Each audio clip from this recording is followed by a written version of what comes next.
Good day students.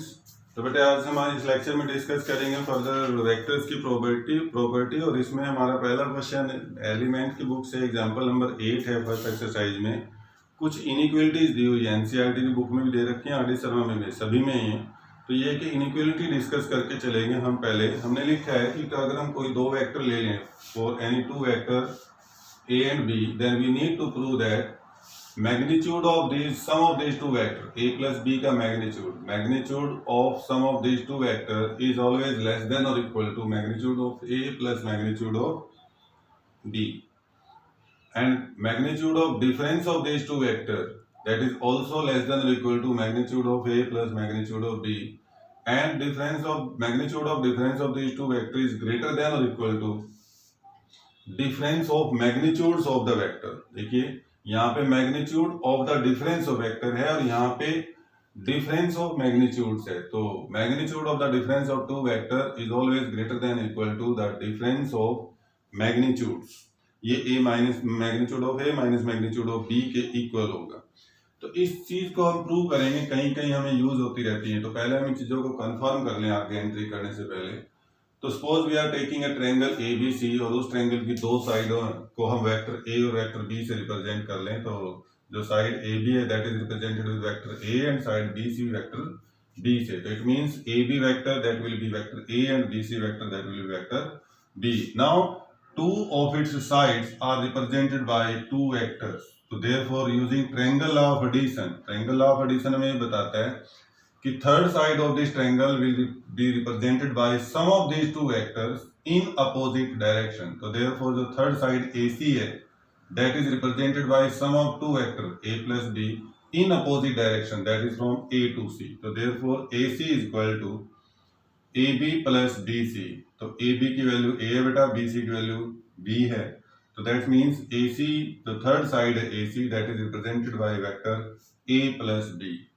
अब इस triangle को आप ध्यान से देखो। This triangle three sides and the three sides represented by three vectors, vector A, vector B and vector A plus B। तो what about the length of these three sides? तो पहली लेंथ जो AB है बेटे, AB की side की length, तो हम उसको वेक्टर AB का मैग्नीट्यूड या ऐसे लिख सकते हैं या ऐसे लिख सकते हैं। Both are scalar quantity. Scalar quantity है तो जैसे वेक्टर AB लिख रहे हो तो उसका मैग्नीट्यूड लोगे, वो स्केलर होता है। या फिर एरो मत लगाओ, सिंपल AB लिख दो तो वो भी मैग्नीट्यूड है, दोनों एक ही चीजें हैं। तो we need to find AB, length AB। तो लेंथ AB निकाल सकते हैं, it means magnitude of A कर दें। BC, लेंथ BC निकालना है तो मैग्नीट्यूड ऑफ B कर दें बेटा। और लेंथ CA, C से A तक की लेंथ निकालनी है, it means it is magnitude of A plus B। तो हमने इस ट्रायंगल की तीनों साइडों की लेंथ निकाल ली, AB, BC and AC। Now in your 9th or 10th class you have already studied that sum of, because sum of two sides, sum of length of two sides, sum of the lengths of two sides of a triangle is always greater than the third side, तीसरी side से हमेशा बड़ी होती है, greater than the third side। तो it means जो हमारे पास दो साइड हैं बेटे, कौन सी दो साइड हैं, that is AB plus BC ले लो, this is always greater than AC। वो एक सिंगल साइड से हमेशा बड़ी होगी। This is property of this theorem। AB plus BC, यानी आप इसको ऐसे करके लिख लो, AC this is less than AB plus BC। ये हम 10वीं साइड है, बस मैग्नीट्यूड लिया मैंने। AC की लेंथ बाकी की दो साइडों की लेंथ से छोटी होगी सम ऑफ से। तो व्हाट अबाउट AC? तो AC is what? This is magnitude of A plus B and this is less than. What about AB? This is magnitude of A and what about BC? This is magnitude of B। तो this is our first law. यहाँ पे सिर्फ एक inequality है, equal का निशान नहीं है, लेकिन हमारे रिजल्ट में इक्वल का निशान भी है। तो ये स्पेशली केस कब है? जब हमारे पास A B मिलके एक ट्रायंगल बना दे, means vector A and B are not collinear. वो कोलिनियर नहीं है। कोलिनियर नहीं होने का मतलब A और B के बीच में कोई ना कोई एंगल बना हुआ है। तो अगर कोई ना कोई एंगल बना हुआ है बीच में, तो आप यहाँ पे हेडिंग डाल सकते हो। इसमें प्रूफ जो 1 कर रहे हैं आप प्रूफ का, तो इसमें आप एक हेडिंग डाल सकते हो, if vector A and vector B are non collinear, दोनों वेक्टर कैसे हो जाएं, नॉन कोलिनियर, मींस उनके बीच में कोई ना कोई एंगल हो जिसकी वजह से वो ट्रायंगल बन जाती है। तो then this is inequality is there, तो a प्लस b का magnitude is less than magnitude of a plus magnitude of b। अब दूसरा केस ले सकते हैं, if a and b are collinear vector. दूसरा केस बच्चे देखो, अगर कोलिनियर वेक्टर होगा तो क्या कर सकते हैं, if second case if a and b are collinear and बिल्कुल ऐसे ही ले लेते हैं तो फिर ये ट्रायंगल नहीं बनेगी उस केस में। कोलिनियर वेक्टर का मतलब हो जाएगा ये वेक्टर a है तो इसी के आगे बेटा b फिर इसी के आगे जुड़ जाएगा दिस वन। तो अब की बार ये a पॉइंट, ये b पॉइंट और ये c पॉइंट। तब आप चेक कर सकते हो बेटा फिर से वही जो a वेक्टर है that is can be represented with magnitude sorry ab, b vector है दैट इज विद bc। तो इट मींस अब की बार फिर से अगर मैं ab प्लस bc करता हूं तो this is equal to ac, और अब आप देखिए this is vector a, this is vector b, तो ये AC वेक्टर के बराबर हो जाएगा और AC this is nothing but sum of these two vectors. तो अब की बार अगर इसको देखें आप, व्हाट अबाउट AB की लेंथ किसके इक्वल होगी, this is magnitude of A। BC की लेंथ किसके इक्वल हो जाएगी, this is magnitude of B। And what about AC की लेंथ देखिए बेटा किसके बराबर हो जाएगी AC किसके इक्वल है तुम्हारा, this is equal to magnitude of A plus magnitude of B, that means this is equal to magnitude of A plus. अब नाउ सिंस जो तुम्हारे ए और बी वेक्टर हैं दे आर कोलिनियर या parallel बोल सकते हो, A and B are parallel या कोलिनियर, दोनों में से कोई भी बात, पैरेलल हैं या फिर कोलिनियर है, मैंने ऊपर भी लिख दिया। तो इस पैरेलल या कोलिनियर के केस में होंगे तो इट मींस जो पॉइंट है तुम्हारे A B and C they are collinear, ये कोलिनियर हो जाएंगे। और अगर ये पॉइंट कोलिनियर होते हैं तो you must know AB plus BC that must be equal to AC। आप चेक कर सकते हो length AB plus length BC that must be equal to AC, sorry length AC। तो what about AB, this is magnitude of A, what about BC, this is magnitude of B, and what about AC, this is magnitude of A plus B। तो therefore magnitude of A plus B that is equal to magnitude of A plus magnitude of B। तो ये equal तब हो सकते हैं जब आपके vector दोनों कोलिनियर या फिर पैरेलल हो, और अगर कोलिनियर और पैरेलल नहीं होंगे तो यहाँ पे इनइक्वलिटी का निशान आएगा, दिस इज नंबर 2, और इससे पहले रिजल्ट आया था वो नंबर 1। तो दोनों को मिला के from first and second result जो तुम्हारा magnitude of A plus B है दिस इज लेस देन और equal to magnitude of A plus magnitude of B। Equality का निशान, इनइक्वलिटी का निशान कब आएगा, जब दोनों कोलिनियर नहीं होंगे, और इक्वलिटी का निशान कब आता है, जब दोनों कोलिनियर हो जाते हैं। अब इस रिजल्ट को ही यूज करके हम सेकंड और थर्ड रिजल्ट इसका आराम से प्रूव हो जाएगा, उसके लिए हमें डायग्राम बनाने की जरूरत नहीं पड़ेगी, हम फर्स्ट को यूज करेंगे। Now second result, second proof बेटा, वी नीड टू प्रूव, क्या प्रूव करना है हमें कि magnitude of A minus B this is less than equal to magnitude of A plus magnitude of B। तो इसकी लेफ्ट हैंड साइड ले लेते हैं, taking left hand side, what is that, या टेकिंग सिंपल लिखो बेटा A माइनस B का magnitude. क्या आप इसको ऐसे लिख सकते हो A प्लस माइनस B का मैग्नीट्यूड, आई होप लिख सकते हैं। A माइनस B का मैग्नीट्यूड है तो A प्लस और माइनस B कर दिया। तो now what about using triangle inequality, क्या है कि this is less than equal to magnitude of A plus magnitude of B, sorry using 1, this is what using result 1,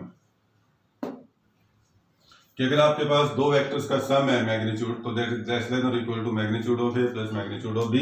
यहाँ पे भी दो वेक्टर हैं, A है तो दूसरा माइनस B है, तो it means this must be less than magnitude of A plus magnitude of sorry ये माइनस B।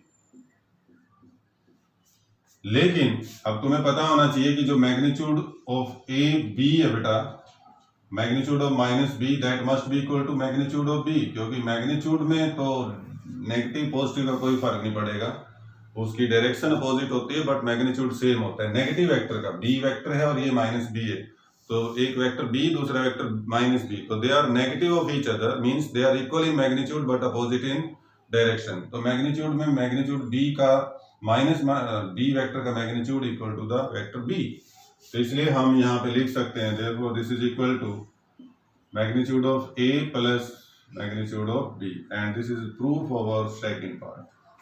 Hence prove. ये हमारा सेकंड पार्ट। अब थर्ड पार्ट की बात आती है, तो we need to prove here magnitude of a minus b this is greater than equal to magnitude of a minus magnitude of b। तो उसके लिए बेटा इसको ऐसे लेके चलिए, taking simple magnitude of a लेके चलो, सिंपली मैग्नीट्यूड ऑफ a। क्या हम इसको ऐसा लिख सकते हैं, ध्यान दें जरा, a माइनस b और प्लस b। मैंने इस वेक्टर में b को सब्ट्रैक्ट कर लिया और b को ही ऐड कर लिया, लाइक दिस। आप इसमें फिर से फर्स्ट प्रॉपर्टी यूज करो कि if this is a plus b, magnitude of a plus b, this is less than magnitude of a plus magnitude of b। तो यहाँ पे एक वेक्टर a माइनस b है तो दूसरा वेक्टर b है, तो using first result that can be written as magnitude of a minus b plus magnitude of b। और यहाँ लिख सकते हो यूजिंग फर्स्ट रिजल्ट का यूज करके। So it means we are getting here, so therefore magnitude of A minus magnitude of B, उधर से magnitude of B को इधर ले आओ, this is less than equal to magnitude of A minus B। तो C magnitude of A minus B greater than magnitude of A minus magnitude, तो वही तो आ गया। That means magnitude of A minus B this is greater than equal to magnitude of A minus magnitude of B, hence this is। ये हमारा आपको ये कर लेना चाहिए, दिस इज वेरी इंपॉर्टेंट। अच्छा क्वेश्चन है, बढ़िया क्वेश्चन है। थोड़ी सी प्रैक्टिस और कर लेते हैं, एक दो क्वेश्चन बहुत अच्छे दे रखे हैं इसमें, बहुत अच्छे। अगर तुम कर लोगे इनको तो तुम्हें पता लगेगा वेक्टर में क्या होता है। Okay, let's discuss one more example, एक एग्जांपल और करते हैं। क्वेश्चन इज दिस कि there is a triangle ABC and we know that their medians, one median will meet the midpoint of opposite side। जैसे एक मीडियन AD आ रहा है तो AD will meet to the midpoint of opposite side। ये median के बारे में आप जानते होंगे सब कुछ बेटा। दूसरा, तीन मीडियन होते हैं, दूसरा B से शुरू होगा, इस C के मिडिल पॉइंट से जाके मिलेगा, इसका नाम E रख देते हैं। तीसरा C से शुरू होगा और इधर F पॉइंट पे मिलेगा। तो वो कहता है कि if we have a triangle, अगर हमारे पास कोई ट्रायंगल है, then prove that question is show that sum of three vectors determined by medians of a triangle directed from vertices is 0। This is the question. Show that sum of three vectors, तीन vectors हैं बेटा, represented by medians of a triangle, directed from vertices, मतलब A से D की तरफ जा रहे हैं तो डायरेक्ट हो रहे हैं, वर्टेक्स से डायरेक्ट हो रहे हैं। जैसे एक A से जा रहा है तो दूसरा B से जाएगा तो तीसरा C से जाएगा। डायरेक्टेड फ्रॉम वर्टिसेस से जा रहे हो इज ऑलवेज 0, तो उनका तीनों का सम हमेशा 0 वेक्टर के बराबर हो। That means we need to prove vector AD plus vector BE और plus vector CF this is equal to a 0 vector, वो एक 0 वेक्टर के इक्वल हो। ये प्रूव करके दिखाना है आपको, तो करिए बेटा प्रूफ। अब इसमें प्रूव करने में कुछ भी नहीं लगता तुम्हारा, तुम्हें जो समझाया जाता है, जो दिखाया जाता है, जो ट्रायंगल लॉ का यूज करेंगे बस हम वो करिए। तो मुझे बताइए जरा AD वेक्टर, चलो लिखता हूं एक बार, AD plus BE, left hand side को प्रूफ में जब करते हैं वैसे लिखो, लेफ्ट हैंड साइड से शुरू करते हैं। AD plus BE plus CF। हाँ जी, AD को देखिए बेटा, AD वेक्टर को देखो ध्यान से तुम, जो AD वेक्टर है क्या आप इसको ऐसे लिख सकते हो, दिस इज इक्वल टू, देखिए AD वेक्टर है और AD वेक्टर है मेरे पास, तो क्या आप इसको AB प्लस BD लिख सकते हैं using triangle law. AD vector को हम AB प्लस BD लिख सकते हैं, B पॉइंट कॉमन आएगा तो बेटा हट जाएगा वो। यस, कर सकते हैं ऐसा। तो हम AD वेक्टर को बेटे AD को लिखेंगे पहले AB प्लस BD, देखो ध्यान से, बिल्कुल सही है। AD को हमने चेंज कर दिया AB प्लस BD। फिर और अब हमने पैटर्न सेम बना के रखना है, हम ऐसे चल रहे हैं एंटी क्लॉकवाइज चल रहे हैं तो एंटी क्लॉकवाइज ही चलें। AD से चले थे तो AB प्लस BD ले लिया, ओके। देन फर्दर फिर आप BE को चेक करो बेटा, BE, ये दिस इज BE, तो हमने यहीं से चलना है, this is BC plus CE के इक्वल हो जाएगा, BC प्लस CE के इक्वल हो जाएगा। देन CF को चलिए बेटा, ये CF हमारा ये है, तो CF CA और प्लस AF के इक्वल हो जाएगा, इट्स लाइक दिस। और अब आप इन सबको जरा ठीक ठीक करो। पहला पॉइंट ले लो, AB, BC एंड CA, तो this is AB plus BC plus CA। अब दूसरे वाला पॉइंट इकट्ठा कर लो, this is BD plus CE और प्लस AF। पहले वाला तो ठीक है, तुम्हें पहले ही पता होना चाहिए, sum of three vector represented by the three sides of a triangle in the same order are always zero. अभी हमने किया था कि अगर तीन वेक्टर किसी ट्रायंगल की तीन साइडों से रिप्रेजेंट होते हैं taken in order, then their sum is always zero. तो ये वही तो हो रहा है, AB plus BC plus CA, तो that's why this part is zero. You must write here because these are three vectors which are represented by three sides of a triangle taken in order, and that's why their sum is zero. उनका sum zero है, लेकिन वो दूसरे वाला zero नहीं हो रहा। तो दूसरे वाले को जरा फिर से ध्यान से देखो। What about BD? तुम BD को क्या जानते हो? Because this AD is median, यहाँ पे लिखा गया मीडियन है, तो मीडियन है तो D मिड पॉइंट होगा। इट मीन्स जो BD होगा बेटा, that is half of BC, वो BC वेक्टर का हाफ हो सकता है, 1/2 ऑफ BC, क्योंकि BD की डायरेक्शन तो BC की साइड ही है, बस BD का मैग्नीट्यूड BC से हाफ है, तो 1/2 BC लिख सकता हूं। ऐसे जो CE होगा दैट इज 1/2 ऑफ CA, जो AF होगा that is 1/2 of AB and like this. तो इसमें से भी आप 1/2 को कॉमन ले लें, तो BC plus CA plus AB, and this is again sum of three sides of a triangle, so that is again zero, that means zero। और यहाँ पे लिख दे because sum of vectors represented by, ये बात आप लिख दें, by three sides of a triangle, three sides of a triangle taken in order is always zero, वो हमेशा जीरो के इक्वल होती है, इज ऑलवेज जीरो वेक्टर, तो इसलिए ये हमारी वेक्टर जीरो के इक्वल आ जाती है। तो sum of all three median is always zero. तुम एक 9th क्लास में एक मिड पॉइंट थ्योरम पढ़ते थे, आप mid point theorem 9th class में याद करो, आपको एक मिड पॉइंट थ्योरम का आता था केस कि suppose we have this triangle, इस ट्रायंगल के अगर हम किसी दो साइडों के मिड पॉइंट ले लें, जैसे हमने ये मिड पॉइंट लिया और एक इधर ये मिड पॉइंट है, और इन मिड पॉइंटों को जोड़ दें, सपोज करो this one is E and F, तो you know this EF, this is half in length of BC, half of BC, and this EF is parallel of BC, ये parallel भी है और half भी है। तो this is mid point theorem, जो आप 9th क्लास में शायद पढ़ के आए हो, कि if we join midpoint of two sides of a triangle, then this line segment is parallel to the third side and half of the third side, ये तीसरी साइड के पैरेलल होता है और हाफ होता है, this is called mid point theorem. तो अब यहाँ पे क्वेश्चन दे दिया उसने कि show that line segment joining the mid point of two sides of a triangle is parallel to third and half of this, means you need to prove this midpoint theorem using vector।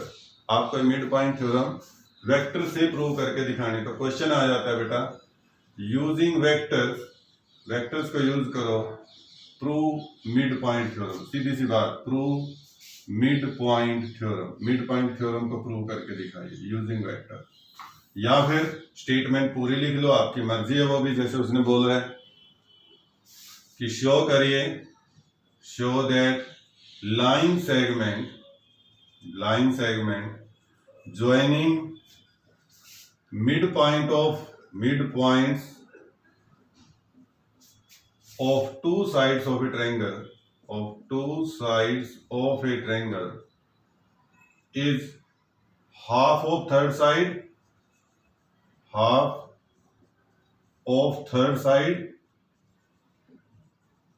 and parallel to third side, parallel भी होगी to third side. तो जैसे कि that is in figure, इस figure में बेटा E F को आपने दिखाना है this is parallel to the third side means BC, and जो ई एफ है दैट इज 1/2 ऑफ बीसी। ये दो बातें लिखाना है। This is our mid point theorem. अब इसको सोल्व करना है यूजिंग वेक्टर से। तो वेक्टर से कैसे सोल्व करेंगे? तो इसको फिर से वेक्टर की फॉर्म में बना लें। तो जैसे ई और एफ मिड पॉइंट है, तो E and F these are mid point of, ये मिड पॉइंट्स हैं किस किस के? Mid points of A B and A C. तो मुझे बताइए, मैं सिंपल सा ले लेता हूं। देयरफॉर अगर मैं आपसे कहूं then taking vector E F vector बुलाना, क्योंकि हमें तो वेक्टर की हेल्प से दिखाना है, तो मैं वेक्टर ई एफ ले लेता हूं। और जरा वेक्टर ई एफ को लेके देखना क्या बन सकता है। ई एफ वेक्टर लिया बेटा मैंने, तो क्या E F vector E A plus A F के इक्वल नहीं हो सकता? E A plus A F, this is what? Using triangle law of addition. This is using triangle law of addition. triangle का लॉ ऐड कर दिया था। अब ई ए को थोड़ा ध्यान से देखिए, because E is mid point of A B. E जो है वो ए बी का मिड पॉइंट है, तो जो ई ए वेक्टर है बेटा, क्या वो हाफ ऑफ बी ए नहीं हो जाएगा? This is 1/2 of B A, because E is mid point. और ऐसे ए एफ को देखो आप, ए एफ वेक्टर है that is half of A C, half of vector A C. Because क्यों ऐसा क्यों हुआ? Because E and F these are mid point, ये मिड पॉइंट्स हैं of A B and A C के, पहले भी लिख चुका हूं। इसमें से 1/2 को कॉमन ले लो तो we get B A plus A C. हम triangle law of addition use कर रहे हैं, बार बार उसी की प्रैक्टिस कर रहे हैं। अब मुझे बताइए what about B A plus A C? दो तरह से समझ सकते हैं आप। पहले तो आप इस डायग्राम से समझो, ये एक वेक्टर बी ए है, दूसरा वेक्टर ए सी है, उन दोनों का सम करना है, तो that must be the equal to the third side of the triangle that is B C. दूसरा आप यहां से समझ सकते हो B A plus A C, तो बी ए में ए सी जोड़ा है, तो जो कॉमन पॉइंट है वो हटा दो, we left with nothing but B C. तो आप जरा देखिए इस बात को ध्यान से, ई एफ एक वेक्टर है which is 1/2 of B C, और इसका मतलब ये दोनों साइड आपस में इक्वल है और दोनों साइड वेक्टर हैं। और जब दो वेक्टर आपस में इक्वल होते हैं तो उनमें दो बातें होती हैं। दो वेक्टर अगर इक्वल है it means they are in same direction and they are with same magnitude. तो इसमें का मतलब क्या हुआ? तो यहां से साफ पता लग रहा है कि जो ई एफ है this is scalar multiple of B C, तो स्केलर मल्टीपल होता है तो दे आर पैरेलल, तो E F parallel to B C हो जाएगा। देखो दो वेक्टर अगर पैरेलल हों, मैंने कल बताया था अगर दो वेक्टर पैरेलल हों तो इसका मतलब they are scalar multiple of each other, दोनों एक दूसरे के स्केलर मल्टीपल होंगे। यहाँ पे E F 1/2 of B C है mean scalar multiple of B C है, तो E F parallel to B C होगा। एंड मैग्नीट्यूड में देखिए ई एफ का मैग्नीट्यूड, अगर बी सी का मैग्नीट्यूड 20 है तो उसको 2 से डिवाइड करके ई एफ का मैग्नीट्यूड 10 रह जाएगा। And E F this is equal to 1/2 of B C. ये साइडें हैं, मैंने ऊपर एरो नहीं लगाया। तो ये जो तुम मिड पॉइंट थ्योरम वहां पे करते थे बेटे, वही मिड पॉइंट थ्योरम अब यहाँ पर भी कर सकते हैं। वेक्टर की हेल्प से भी इसको हम क्लियर करके दिखा सकते हैं। ओके, तो ऐसे ही कुछ क्वेश्चंस और कर सकते हो आप, उन और क्वेश्चंस को भी सोल्व किया जा सकता है। तो जैसे अगर एक दो क्वेश्चन इसके अनसोल्व देखना चाहते हो, अनसोल्व क्वेश्चन है इसमें, मैं एलिमेंट की बुक है मेरे पास, आप ये सब कुछ आर डी शर्मा में, कॉम्प्रिहेंसिव में, एनसीईआरटी में थोड़ा सा कम लिखा हुआ होता है, क्वेश्चन तो उसमें सारे होते हैं बट थोड़ा एक्सप्लेन कम किया होता है, तो आप वहां से भी देख सकते हैं। जैसे व्हाट ही सेड, ये छोटा सा क्वेश्चन है, कहता है A is a non zero vector. छोटा सा क्वेश्चन है, कहता है A this is a non zero vector, ये एक नॉन जीरो वेक्टर है। Then he said find a scalar number, find a scalar number k, एक स्केलर नंबर के की वैल्यू निकालिए such that if k into A vector का अगर magnitude इसके equal हो जाए ये कह रहा है 1 के इक्वल हो जाए, मैं पेपर में 3 डाल दूं, 4 डाल दूं, 5 डाल दूं, कुछ भी पॉजिटिव क्वांटिटी आएगी। तो क्वेश्चन इज व्हाट अबाउट के। तो के के बारे में आप क्या कह सकते हो कि के की वैल्यू क्या होगी। के and what is a, that is a is a non zero vector, कोई नॉन जीरो वेक्टर, इसका मतलब ए का मैग्नीट्यूड होगा कुछ ना कुछ। तो बेटा हमें पता है, अभी अभी हमने यूज भी किया ये, के कोई स्केलर है, ए कोई वेक्टर है, तो इसलिए के का मैग्नीट्यूड इंटू ए का मैग्नीट्यूड इक्वल टू 1। तो के का मैग्नीट्यूड तो पॉजिटिव क्वांटिटी लेके चलेंगे हम, k must be a positive quantity. तो इसका मतलब जो के का मैग्नीट्यूड होगा, magnitude of k this is equal to 1 upon magnitude of A हो जाएगा। तो मैग्नीट्यूड अगर के से हम हटा दें मैग्नीट्यूड का निशान, तो plus minus 1 upon magnitude of A, it's like this. तो के की value plus minus 1 upon magnitude of A के इक्वल हो जाएगी। मतलब के हो सकता है +5 हो, तो हो सकता है -5 हो, ऐसे कर सकते हैं हम क्वेश्चनों को। देन एक छोटी सी बात आप लोग मुझे बताओ, मेरे पास 2 वेक्टर हैं। Next question, for any 2 vectors, आपके लिए क्वेश्चन है एंड इंस्टेंट क्वेश्चन है। For any 2 vectors A and B, 2 vector मेरे पास ए और बी हैं। पहली बात number 1, if vector A is equal to vector B है, then is it true that their magnitude are also equal. अगर 2 vector equal हैं तो क्या उनके मैग्नीट्यूड इक्वल होंगे। तो मेरा आपसे क्वेश्चन है यस और नो। तो what do you think about it, आपका आंसर क्या होना चाहिए इनमें से, यस है या नो है। तो आंसर है yes. If 2 vectors are equal, तो it means these 2 vectors are equal in magnitude as well as in direction. तो अगर 2 वेक्टर इक्वल है तो उनका मैग्नीट्यूड इक्वल होगा ही होगा, यस। अब कन्वर्स की तरफ जाते हैं बेटा, कि converse means for any 2 vector, अगर हम कोई 2 वेक्टर ले लें फिर से, for any 2 vectors A and vector B, if their magnitudes are equal, अगर उन वेक्टर्स के मैग्नीट्यूड इक्वल हो जाएं, तो इज इट ट्रू, क्या ये सही होगा कि जो वेक्टर और ऑल्सो इक्वल, क्या वो वेक्टर जरूरी हैं वो कि वो इक्वल होंगे। Is it true that vectors are equal, क्या वो वेक्टर इक्वल होंगे। What do you think about it. तो आंसर फिर से यस या नो। तो आंसर नो, वो जरूरी नहीं है। इज इट नॉट ट्रू कि वो इक्वल हो भी सकते हैं और वो अनइक्वल भी हो सकते हैं। तो दिस इज नॉट ऑलवेज कि वो ए इक्वल टू बी होगा, ऐसा बिल्कुल नहीं होगा। हो भी सकते हैं और नहीं भी हो सकते हैं। तो बेटा ये एलिमेंट से फर्स्ट एक्सरसाइज, आर.डी. शर्मा से फर्स्ट एक्सरसाइज और एनसीईआरटी से भी आप इसकी फर्स्ट इंट्रोडक्शन के कुछ क्वेश्चंस हैं वो डिस्कस करके देखें। कल से हम फिर कोऑर्डिनेट सिस्टम में, 3 डायमेंशनल सिस्टम में आगे यूनिट वेक्टर्स को डिस्कस करके क्वेश्चंस करना शुरू कर देंगे जो हमारे पेपर का। ये जो यहाँ तक के लेक्चर थे ये इंट्रोडक्टरी लेक्चर हैं, आपको इनसे पता लगेगा वेक्टर क्या होता है। इनको बैठ के पढ़ोगे तभी समझ में आएगा। ओके, गुड डे, मिलते हैं नेक्स्ट लेक्चर में।